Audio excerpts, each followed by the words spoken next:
nos deux frères, qui sont des Siamois, et qui s'entendent comme deux larrons en foire, le président Bassirou Diomaye Faye de la République et son premier ministre, ce sont des malins, ils se sont partagés le travail. Toi, Bassirou, tu vas jouer aux gentils. Moi, Ousmane, je joue aux méchants. Et dans tous les cas, on va les avoir tous. On va les gnaff. On va gnaff la CEDEAO, on va gnaff l'AES, on va gnaff la France, on va gnaff les États-Unis, on va gnaff la Russie, on va gnaff tout le monde. Ça, c'est la première hypothèse. C'est-à-dire que c'est le plan de nos frères. Les gars sont forts. Il dit, vas-y, toi, va vers les États de la CEDEAO, flatte-les. Moi, je vais aller vers ceux de l'AES, je les flatte. Au final, on va gagner les deux côtés. On va les gnaff. Ça, c'est la première hypothèse. Mais comme j'aime beaucoup nos frères qui viennent d'arriver au pouvoir, parce qu'ils sont infiniment préférables à Macky Sall, le vassal qui a fait souffrir le peuple, je veux leur dire que si c'est ça leur plan là, ce que je viens d'expliquer, qu'ils quittent dans ça, comme on dit à Abidjan. Je leur conseille de quitter dans ça et de faire une politique cohérente. Je ne peux pas dire que l'État sénégalais doit rompre des liens diplomatiques. Non. Là où vous avez affaire à des États qui sont clairement opposés à l'émancipation africaine, ne faites pas de passage de pommade. Ne mentez pas. Ne tombez pas dans l'hypocrisie, la veulerie. Ne léchez les pompes, ne cirez les pompes à personne. Veillez essentiellement aux intérêts vitaux du Sénégal. C'est votre droit. Personne ne pourra vous contester cela. Il y a des intérêts vitaux sénégalais. Vous êtes les responsables de l'État sénégalais. Vous devez protéger les intérêts du peuple sénégalais. C'est légitime. Mais ne vous sentez pas obligé de flatter les ennemis de l'Afrique. Quittez dans cette stratégie du bon et du mauvais flic. Bassirou le bon, Sonko le mauvais. Quittez dedans. Vous êtes des panafricanistes de gauche. Vous avez été élus sur un programme panafricaniste de gauche.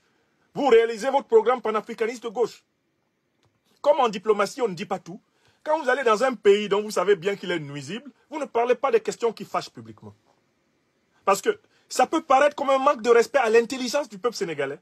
Un manque de respect à l'intelligence des peuples africains qui vous écoutent.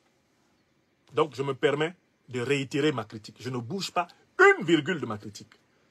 Sortez du bicéphalisme idéologique auquel vous voulez donner prise. Sortez du double langage que vous dénoncez auprès des dirigeants français, des dirigeants européens, des dirigeants occidentaux.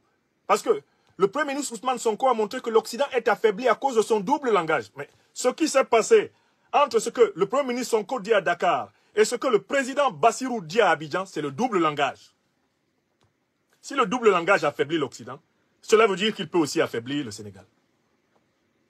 Le même double langage, le 2 poids 2 mesures que nous dénonçons auprès des dirigeants européens, des dirigeants occidentaux, il ne faut pas que nos dirigeants africains le pratiquent. Vous ne pouvez pas d'un côté dire que vous condamnez la politique criminelle de la CEDEAO contre les pays de l'AES et de l'autre côté, féliciter Alassane Ouattara, qui est pourtant auteur de cette politique. Voilà le double langage qui a discrédité l'Occident. Il ne faut pas que ce double langage s'installe au Sénégal. Ça peut être une erreur de parcours. Je suis tout à fait d'accord. Vous avez tout à fait le temps de redresser le parcours. Vous avez tout à fait le temps de nous donner la preuve de votre cohérence. Mais si vous continuez dans ce langage en quinconce, vous allez subir les mêmes conséquences que l'Occident subit aujourd'hui. L'Occident discrédité par sa politique de 2 poids 2 mesures, eh bien ça risque d'être le pouvoir PASTEF discrédité par sa politique de 2 poids 2 mesures. Car ce qui tue Macloclo peut tuer Maclacla. Écrivez ça. C'est ce que je voulais vous dire. Alors, je sais qu'il y a autour de vous des gens qui ne supportent pas qu'on ait une pensée critique envers vous. Je voudrais juste leur rappeler qu'ils savaient où trouver mon numéro de téléphone quand vous étiez en prison.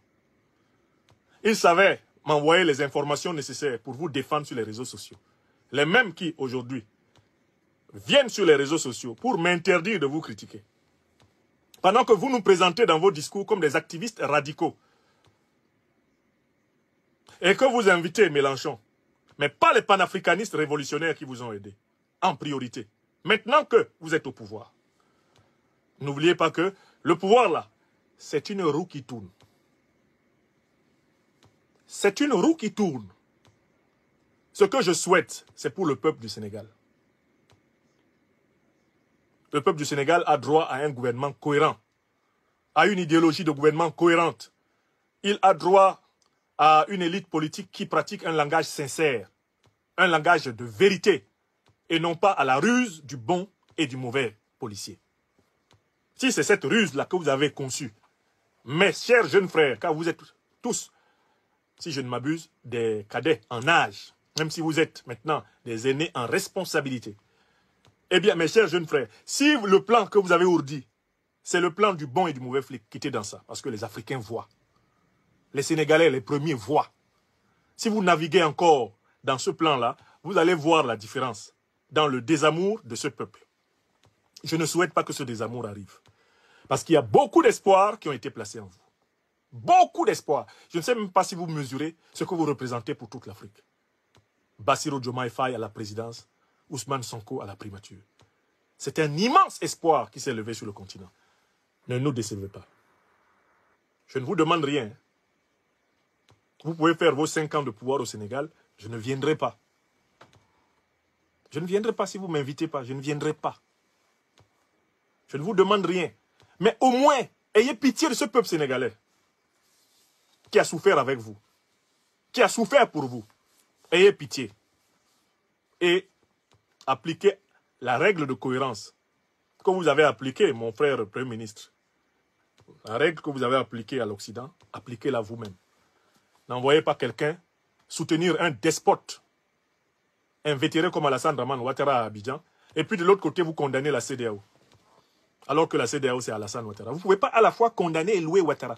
Il ne peut pas à la fois être démocrate et antidémocrate. Il ne peut pas être à la fois dictateur et démocrate. Il ne peut pas être à la fois stabilisateur et déstabilisateur. Ce n'est pas possible. Ce n'est pas possible. Voilà. Voilà les choses que je voulais dire. Mais je souligne que je me suis vraiment réjoui de la qualité, de la démonstration spectaculaire donnée par le Premier ministre Ousmane Sonko lors de la visite de M. Mélenchon, qui, comme je l'ai dit, n'est pas un saint homme de la politique française. Il a été un peu trop facilement béatifié par le Premier ministre Ousmane Sonko. Ce n'est pas vrai. Mélenchon a une co-responsabilité dans l'histoire de la France-Afrique. Je dis bien une co-responsabilité. C'est incontestable. En tant que cacique du Parti socialiste français, il a sa part de responsabilité dedans. Il ne faut pas qu'on vous mente. Ne vous laissez pas abattre par vos symptômes de rhinite.